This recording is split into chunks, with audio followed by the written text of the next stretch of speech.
سبحان الله وبحمده عدد خلقه ورضا نفسه وزنة عرشه ومداد كلماته. اللهم صل وسلم وبارك على سيدنا محمد عليه أفضل الصلاة والسلام. السلام عليكم ورحمة الله وبركاته. إن شاء الله النهاردة كده مكملين معاكم دورة الفراخ اللي هي أنا صورتها كده من فترة، كانت صغيرة، هبتدي كده بقى ان انا انزل لكم ان شاء الله الفيديوهات بتاعتها. فالنهارده انا هعمل بقى الخلطة اللي هي بتخلي الفراخ تبشر للبيض معاكي بدري على عمر 4 شهور. وهحط معلقة او معلقتين من العشبة الرهيبة اللي بتخلي الفراخ عندك تكبر على طول، وزنها يكون عالي ويتكون عنقود البيض وما يحصلش فيه تفاوت اثناء ما الفراخ تبدأ ان هي تبشر للبيض. وكمان بتعالج الاسهال، نقص الاوزان، تخلي الفراخ وزنها يكون كويس، ما تكونش فراخ كده ضعيفة. ولو انت حابة بقى انك انت يعني تذبحي من الديوك تكون وزنها عالي. فالخلطة اللي هنعملها هتكون موفرة للعلف، وفي نفس الوقت بتخلي الطيور او بتخلي الفراخ تكبر معاك وتديك انتاج عالي جدا من البيض. وهو ده التأسيس الصح، انك انت تأسسي الفراخ من الاول صح. بعد كده لما تبيض البيض بتاعها هيكون سليم، الوزن بتاعها هيكون كويس، مفيش تفاوت في الاوزان، كل الفراخ هتلاقيها حجمها واحد. قبل ما ندخل كده على الخلطة بتاعتنا، يا ريت كده نعمل لايك للفيديو ونعمل اشتراك بالقناة علشان تشجعوني كده ان انا استمر معاكم. ما شاء الله هي دي الفراخ البلدي اللي بتديك انتاج عالي جدا جدا من البيض. طبعا هي دي الخلطة اللي انا جهزتها كده للفراخ وبأكلهم منها.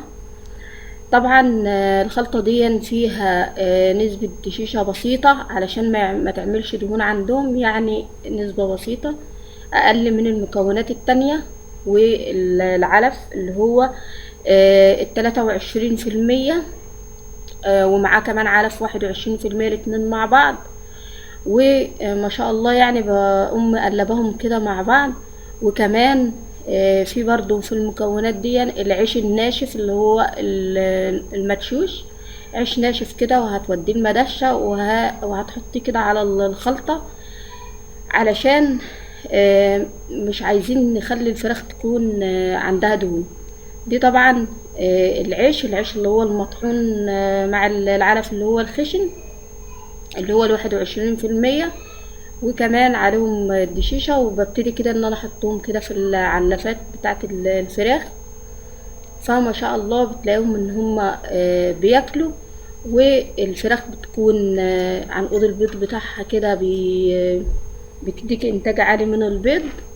ما شاء الله بسم الله ما شاء الله. اهم حاجة انك انت تأسسي الفراخ من البداية صح، وتكوني الكتكوت نفسه من الاول خالص نوع كويس ماهوش سردة.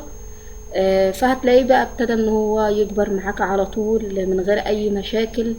هتلاقيه كده ان هو نشيط، تقدري انك انت تذبحي منهم بدري، وتسيبي الفراخ اللي هي البرابل اللي هتبيض عندك هتسيبيها، فهتكون انتاجها كده في البيض عالي. وفي نفس الوقت انت وفرتي هنا من العلف، يعني انت لو هتاكلهم علف صافي الاكل هيكون كتير جدا.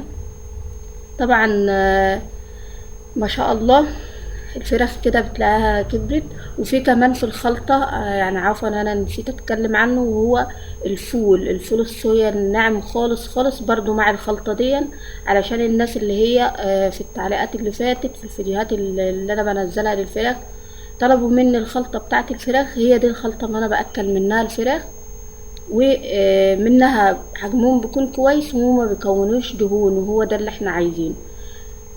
وطبعا المكون اللي انا هحطه على المية ده ليه؟ علشان نتكلم برضو عنه، علشان تعملوه كده مرتين في الاسبوع، لو حصلت تعملوه 3 برضو بيكون حلو جدا. عشبة رهيبة بتخلي الفراخ ما يكونش عندها اسهال، وهو ده اللي بينزل في الوزن بتاعها، هو ده اللي بيعمل ديدان.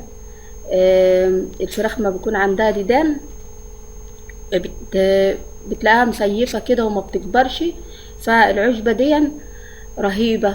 ده معلقتين من الشيح البلدي، تجيبيه يكون نوع كويس من العطار، معلقتين 2 كده، وببتدي كده ايه بنص لتر مية بغليهم، وبقوم حلاهم بالمية العادية خالص، مية من الحنفية يعني، وبحطهم كده في السقايات بتاعة الفراخ فبيشربوا منهم. ده بتكون على اول اليوم، تعمليها الصبح في اول اليوم. لو في ديدان كده عند الفراخ من تنقير الفراخ في الارضية، اما الفراخ بتاكل وتقعد تنقر في الارض، فده بيعمل اسهال وبيعمل ديدان.